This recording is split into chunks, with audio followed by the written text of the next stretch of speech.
Dan kalimat ini adalah bicara tentang progres kehidupan orang percaya. Kalimat ini adalah progres orang-orang yang berharap pada Tuhan. Progres orang yang bersekutu. Orang yang memuji Tuhan supaya kamu makin maju.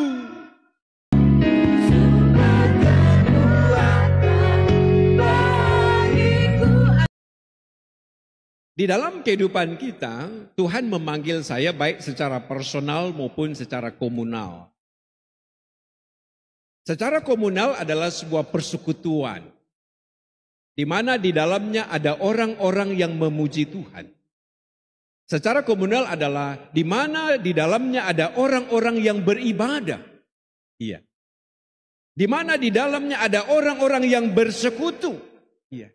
Di mana di dalamnya ada orang-orang yang memuji Tuhan.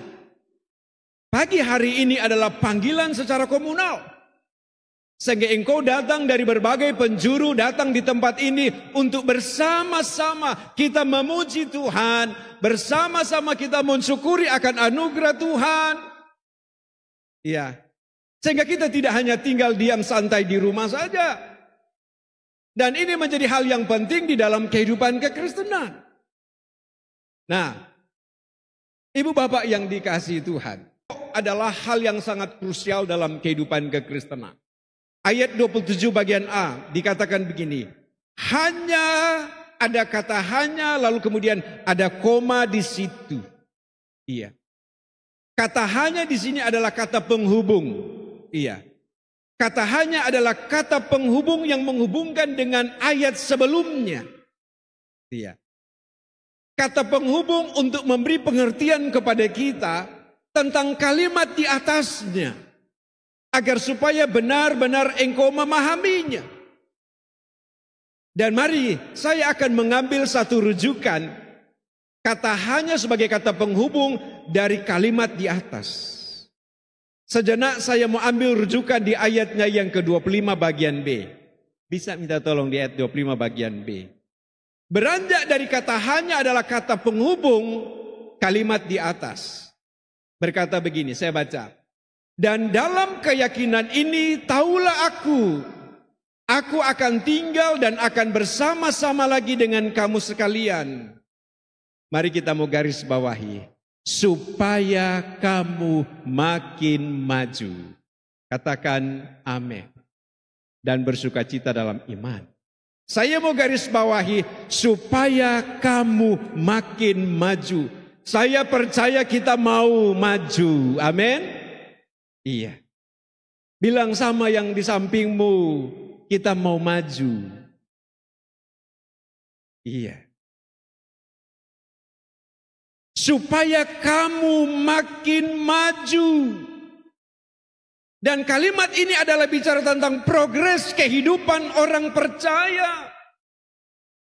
Kalimat ini adalah progres orang-orang yang berharap pada Tuhan. Progres orang yang bersekutu. Orang yang memuji Tuhan. Supaya kamu makin maju. Amin.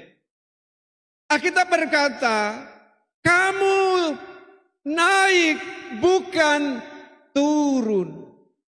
Kehidupan rohani yang naik. Pelayanan kita yang naik, yang bertambah-tambah. Alkitab berkata dalam tulisan di sini supaya kamu makin maju. Saya melihat tayangan tadi mereview pelayanan sebelum-sebelumnya. Dan puji Tuhan, pelayanan di sini terus berprogres maju. Amin. Ini adalah karya Tuhan bagi pelayanan untuk terus maju.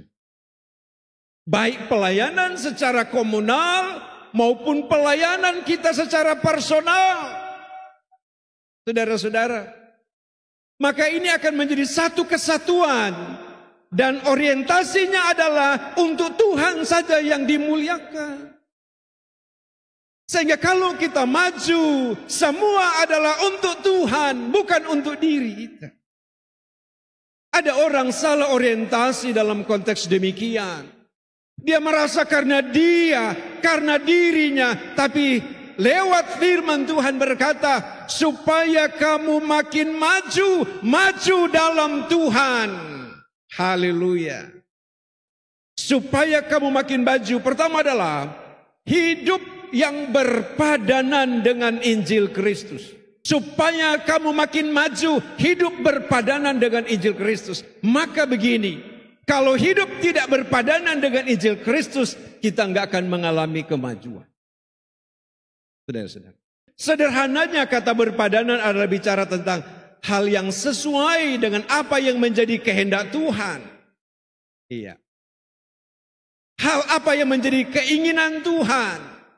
Hendaklah hidup berpadanan dengan Injil Kristus. Mengapa? Supaya hidup berpadanan dengan Injil Kristus. Firman Tuhan berkata, karena Injil adalah kekuatan Allah yang menyelamatkan. Amin. Kita enggak punya kekuatan tanpa firman. Sehebat apapun kita enggak punya kekuatan. Kita butuh firman. Pagi hari ini di awal saya sampaikan bahwa kita ingin memenuhi kebutuhan roh. Kebutuhan rohani supaya saya bisa dapat makanan rohani. Maka saya akan kuat menghadapi tantangan, menghadapi masalah, menghadapi pergumulan dalam hidup. Saudara, menghadapi persoalan dan pergumulan yang ada di luar sana, tidak ada kekuatan lain yang bisa membuat kita mampu selain kekuatan di dalam firman itu sendiri. Poin yang kedua, bahwa kamu teguh berdiri. Mari kita mau garis bawahi ayat ini, kalimat ini. Iya. Ada indikator dalam konteks di sini. Saya balik lagi pada ayat awal yang saya sampaikan. Karena masalah, karena persoalan dan pergumulan hidup bisa membuat orang goyah. Iya. Tetapi prinsip firman Tuhan supaya engkau maju, maka firman berkata, engkau harus teguh berdiri. Dalam ayat di sini adalah berdiri dalam satu roh. Teguh berdiri di sini memberi pengertian adalah bicara tentang ketahanan. Iya. Bertahan menghadapi keadaan apapun yang kita alami dalam hidup. Ketahanan di dalam engkau melayani dan mengiringi Tuhan untuk firman Tuhan berkata, orang yang bertahan sampai akhir, mereka itu yang apa? Yang selamat.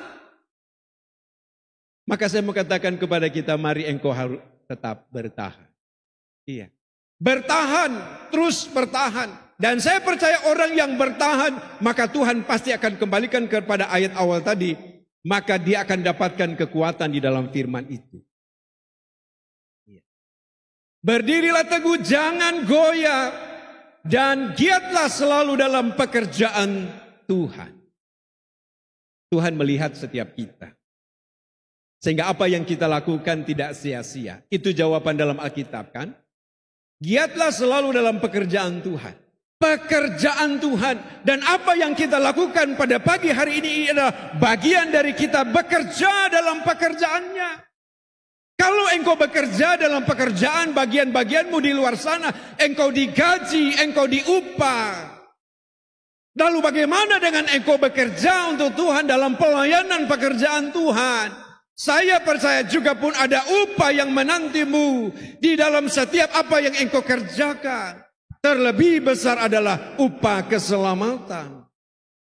Kita bekerja melayani Tuhan.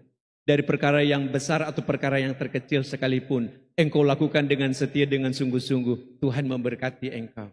Kita adalah pekerjanya Tuhan. Haleluya. Secara komunal engkau adalah bagian dari pekerja-pekerja yang ada di GPDI Immanuel ini. Saudara-saudara. Dan lakukan itu, tunjukkan itu dengan sungguh-sungguh. Lakukan itu dengan setia. Puji Tuhan. Lalu kemudian poin yang ketiga. Sehati sejiwa. Adalah bicara tentang kesatuan. Iya. Mengapa perlu kesatuan? Ada sebuah filosofi berkata begini, bersatu kita teguh, bercerai kita runtuh. Kalau kita bersatu, maka di sana ada kekuatan.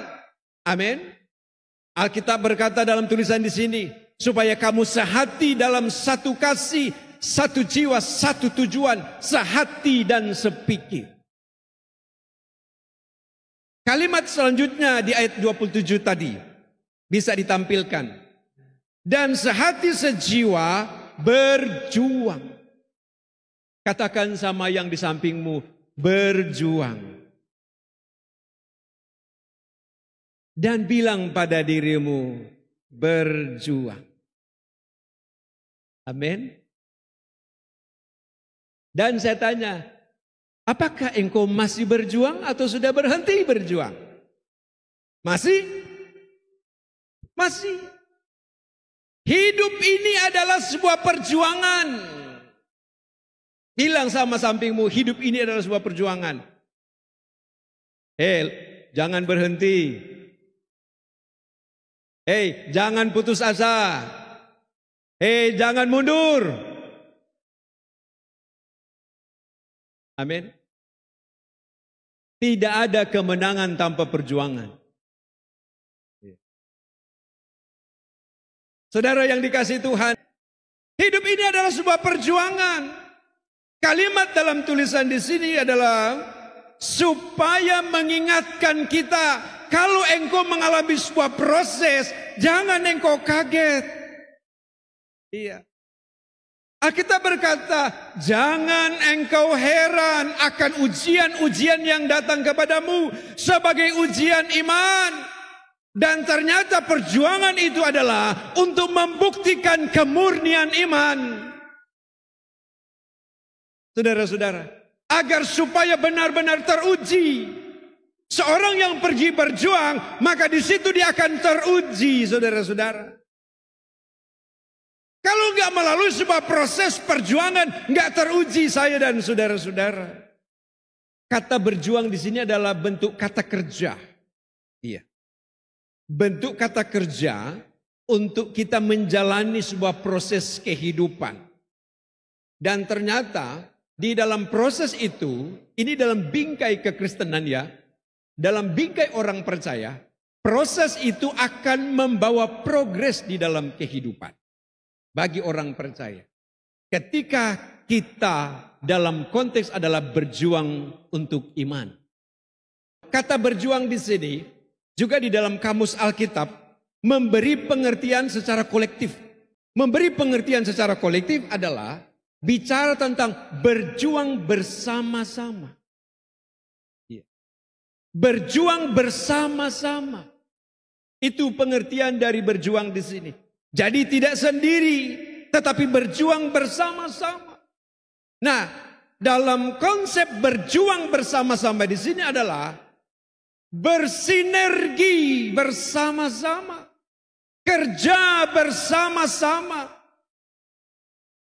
Di sini gembala nggak bisa sendiri, membutuhkan saudara-saudara sekalian untuk bersinergi bersama-sama, berjuang bersama-sama, bekerja bersama-sama, melakukan ini dan melakukan itu bersama-sama. Pelayanan di tempat ini juga adalah bukti dari sinergitas di dalam pelayanan. Bersama dengan Bapak Ibu sekalian dan gembala dan majelis di tempat ini. Sinergitas bersama-sama ini menjadi hal penting. Karena apa? Karena kita tidak dapat untuk bekerja sendiri. Membutuhkan tangan-tangan saudara-saudara untuk bahu-membahu. Tolong-menolong. Bantu-membantu. Agar supaya ini pekerjaan, ini proyeknya Tuhan. Terus bisa eksis dan terus berjalan. Saudara jemaat dikasih Tuhan. Begitu juga dengan saudara dan saya. Secara personal dalam apa yang kita kerjakan bahwa itu adalah untuk Tuhan. Saya mau kerjakan dan saya mau kerjakan.